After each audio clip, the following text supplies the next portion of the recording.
نحمده ونصلي على حبيبه الكريم اما بعد فاعوذ بالله من الشيطان الرجيم بسم الله الرحمن الرحيم الحمد للہ عز وجل۔ ہم اصول حدیث کوئز پڑھ رہے تھے۔ آج ہم انشاءاللہ عز وجل خبر واحد کی چوتھی تقسیم یعنی صیغ ادا کے اعتبار سے خبر واحد کی کتنی قسمیں بنتی ہیں اور کیا کیا، اس کے تعلق سے پڑھیں گے۔ آئیے شروع کرتے ہیں۔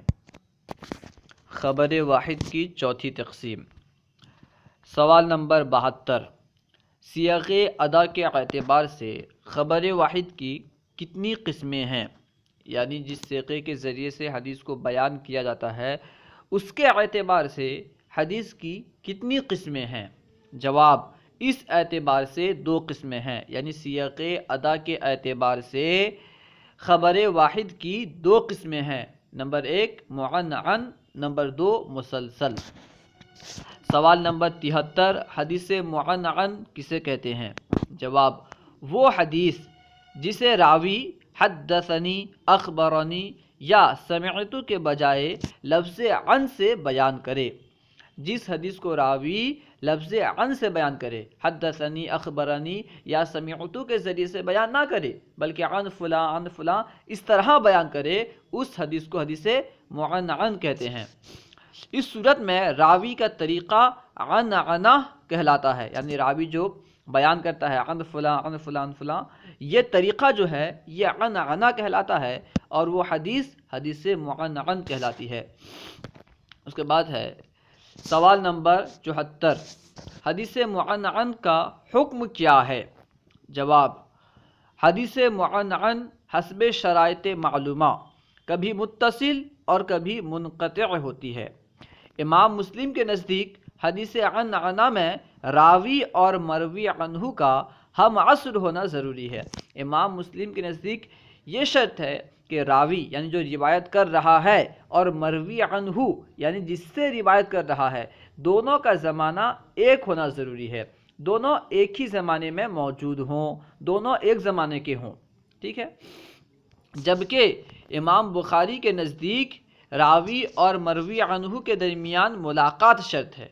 امام مسلم کے نزدیک کیا ہے کہ بس ایک زمانہ ہونا چاہیے، چاہے ملاقات ہو یا نہ ہو، جبکہ امام بخاری کی شرط یہ ہے کہ راوی اور مروی عنہ دونوں کی ملاقات ثابت ہو، تب امام بخاری جو ہیں اس حدیث کو حدیث متصل کہتے، اس حدیث کو اختیار کرتے۔ سوال نمبر 75، حدیث مسلسل کسے کہتے ہیں؟ جواب، وہ حدیث جس کی سند میں تمام روات کی صفات یا حالات اس حدیث کے روایت کرنے میں ایک ہی طرح کے ہوں۔ بیان کر رہے ہیں کہ حدیث مسلسل اس حدیث کو کہتے ہیں جس کے سند میں تمام روات یعنی تمام روایت کرنے والوں کی صفات یا حالات اس حدیث کے روایت کرنے میں ایک ہی طرح کے ہوں، جتنے بھی راوی سے روایت کر رہے ہیں سب کی صفات ایک ہی طرح کے ہوں۔ یعنی جس حدیث میں ایک راوی نے ایک شخص کا کوئی عمل بتایا تو پھر ہر راوی اس عمل کو دہرائے، ٹھیک ہے، ایک ہی عمل کو تمام راویوں نے دہرایا ہو جس حدیث میں، اسے کیا کہتے؟ حدیث مسلسل کہتے۔ سوال نمبر 76، حدیث مسلسل کی کتنی قسمیں ہیں؟ جواب، اس کی 3 قسمیں ہیں۔ حدیث مسلسل کی 3 قسمیں ہیں۔ نمبر 1 مسلسل بالفعل، نمبر 2 مسلسل بالقول، نمبر 3 مسلسل بالقول و فعل۔ سوال نمبر 77، حدیث مسلسل کا کیا حکم ہے؟ جواب، حدیث مسلسل بھی کبھی صحیح، کبھی حسن اور کبھی ضعیف ہوتی ہے، ٹھیک ہے۔ اگر صحیح ہے تو قابل حجت ہے، اس سے استدلال کر سکتے، حسن ہے تو اس کا مرتبہ صحیح سے کم ہے، ضعیف ہے تو احکام میں قابل استدلال نہیں۔ سوال نمبر 78، حدیث محکم کسے کہتے ہیں؟ جواب، ایسی حدیث جس کی مخالفت میں کوئی دوسری حدیث نہ ہو، یعنی جس حدیث کی مخالفت میں کوئی دوسری حدیث موجود نہ ہو اسے حدیث محکم کہتے۔ سوال نمبر 79، مختلف الحدیث کسے کہتے ہیں؟ جواب، ایسی حدیث جس کی مخالفت میں احادیث موجود ہوں، یعنی وہ حدیث کسی اور چیز کو چاہتی ہے، اس حدیث کا تقاضا کچھ اور ہے اور اس کے مخالفت میں دوسری احادیث بھی موجود ہوں مگر ان میں تطبیق ممکن ہو، یعنی اس حدیث میں اور اس کے مخالف جو حدیثیں ہیں جو دونوں کو ایک ساتھ جمع کیا جا سکتا ہو، دونوں میں تطبیق ممکن ہو، ایسی حدیث کو مختلف الحدیث کہتے۔ سوال نمبر 80، حدیث ناسخ منسوخ کسے کہتے ہیں؟ جواب، اگر دو احادیث میں اختلاف نظر آئے، یعنی ایک حدیث کچھ اور چاہتی ہو، دوسری حدیث کچھ اور چاہتی ہو، دونوں کا تقاضا الگ الگ ہو اور ان میں تطبیق بھی ممکن نہ ہو، دونوں کو ایک ساتھ جمع کرنا بھی کسی صورت میں ممکن نہ ہو، تو پہلی حدیث کو منسوخ اور دوسری کو ناسخ کہتے ہیں۔ پہلی جو حدیث ہوتی ہے ان میں سے اگر معلوم ہو جائے کہ کون سی پہلی حدیث ہے تو اسے کہیں گے منسوخ اور دوسری حدیث کو کہیں گے ناسخ، یعنی دوسری حدیث کی وجہ سے پہلی حدیث کا حکم جو ہے یہ منسوخ ہو گیا۔ سوال نمبر 81، کیا صحیح لذاتہ کی کوئی اقسام ہے؟ صحیح ستہ میں مرتبہ کے لحاظ سے احادیث کی کتنی قسمیں ہیں؟ صحیح ستہ میں مرتبہ کے لحاظ سے، یعنی سب سے اعلیٰ مرتبہ کس کا ہے، اس کے بعد کس کا ہے، اس اعتبار سے احادیث کی کتنی قسمیں ہیں؟ جواب، جی ہاں، اس کی 7 اقسام ہیں، یعنی صحیح لذاتہ کی اقسام موجود ہیں اور کتنی قسمیں ہیں؟ 7 قسمیں ہیں، اس کو بیان کر رہے ہیں۔ جواب، جی ہاں، اس کی 7 اقسام ہیں۔ نمبر 1، متفق علیہ۔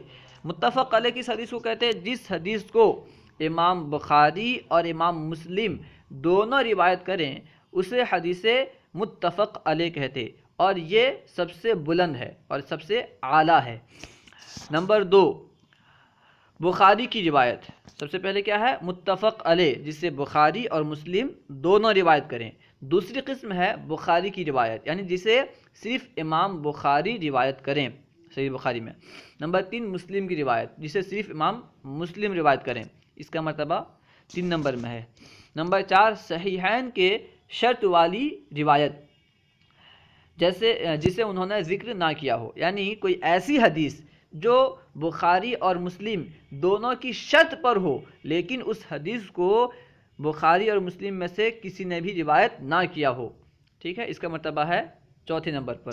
نمبر 5، صرف بخاری کی شرط والی روایت، یعنی ایسی حدیث، ایسی روایت جو صرف امام بخاری کے شرط پر ہو اور امام بخاری نے اسے روایت نہ کیا ہو، اس کا نمبر ہے 5 میں۔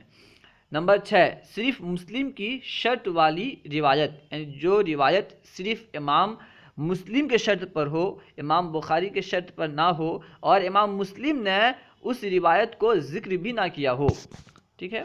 نمبر 7، جو روایت ہے تو صحیح، جو روایت ہے تو صحیح مگر بخاری و مسلم کی اجماعی یا انفرادی شرط کے مطابق نہیں، یعنی ایسی روایت جو صحیح تو ہے لیکن بخاری یا مسلم کی اجماعی روایت، یعنی دونوں جس روایت میں متفق ہیں، ٹھیک ہے، اس شرط پر بھی نہیں یا انفرادی شرط پر بھی نہیں، امام بخاری اور امام مسلم کی جو متفقہ شرائط ہیں، ٹھیک ہے، جو شرائط دونوں میں ہیں اس شرط پر بھی نہیں اور دونوں کی جو انفرادی شرط ہیں ان میں بھی نہیں، لیکن حدیث ہے صحیح، اس کا مرتبہ سب سے آخر میں ہے، اس کو بیان کر رہے ہیں۔ نمبر 7 میں، جو روایت ہے تو صحیح مگر بخاری و مسلم کی اجتماعی یا انفرادی شرط کے مطابق نہیں۔ سوال نمبر 82، کیا کوئی حدیث بخاری اور مسلم پر بھی مقدم ہو سکتی ہے؟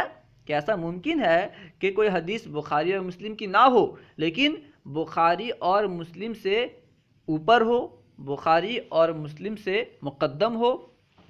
بیان کر رہے ہیں جواب میں، جی ہاں، یعنی ایسا ممکن ہے، کیونکہ صحیح احادیث کا مذکورہ بالا تفاوت، یعنی مذکورہ بالا جو فرق ہے، سب سے پہلے متفق علیہ، اس کے بعد جسے امام بخاری نے روایت کیا ہو، اس کے بعد جسے امام مسلم نے روایت کیا ہو، اس کے بعد جو امام بخاری کے شرط پر ہو، پھر اس کے بعد جو امام مسلم کے شرط پر ہو، ٹھیک ہے، یہ جو تفاوت ہے، جو فرق ہے، یہ صرف راویوں کے عدل اور ضبط کی وجہ سے ہے، ٹھیک ہے۔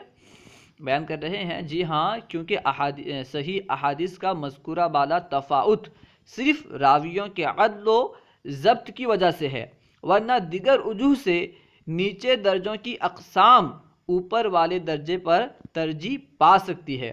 مثلا کوئی حدیث اصح الاسانید ہے، یعنی اس کی سند اصح ہے، مگر صحیحین میں نہیں ہے۔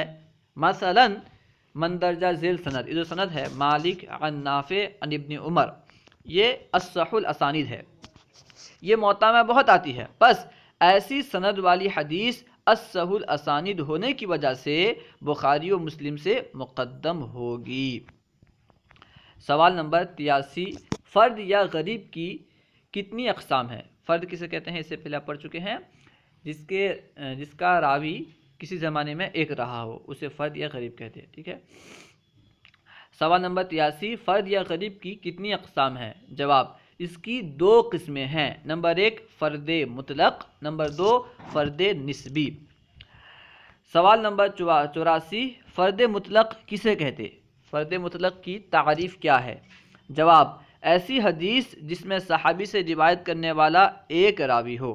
صحابی سے جو روایت کر رہا ہے اگر وہ ایک ہے، یعنی ایک ہی شخص صحابی سے روایت کر رہا ہے، تو ایسی حدیث کو فرد مطلق کہتے، ٹھیک ہے۔ اگرچہ بعد میں صحابی سے جس نے روایت کیا ہے اس سے بہت سارے لوگوں نے روایت کیا ہو، لیکن اگر صحابی سے ایک راوی روایت کرے تو اسے کیا کہتے؟ فرد مطلق۔ بیان کر رہے ہیں ایسی حدیث جس میں صحابی سے روایت کرنے والا ایک راوی ہو۔ سوال نمبر 85، فرد نسبی کسے کہتے ہیں؟ جواب، وہ حدیث جس میں صحابی سے روایت کرنے والے کثیر ہوں، یعنی صحابی سے بہت سارے لوگ روایت کریں مگر اس کے بعد کوئی راوی اکیلا ہو، کسی زمانے میں راوی ایک رہا ہو، صحابی سے بہت سارے روایت کرنے والوں نے روایت کیا ہو، لیکن صحابی کے بعد کسی دور میں اس حدیث کا راوی ایک رہا ہو تو اسے فرد نسبی کہتے۔ سوال نمبر 86، حدیث مطابق کسے کہتے ہیں؟ جواب، فرد نسبی میں جو راوی اکیلا تھا، ٹھیک ہے، کیونکہ فرد نسبی کسے کہتے ہیں؟ جس کو کثیر صحابہ نے روایت کیا ہو لیکن کسی زمانے میں اس کا روایت کرنے والا ایک ہو، کسی زمانے میں اس کا راوی ایک رہا ہو، تو ایسی حدیث کو فرد نسبی کہتے۔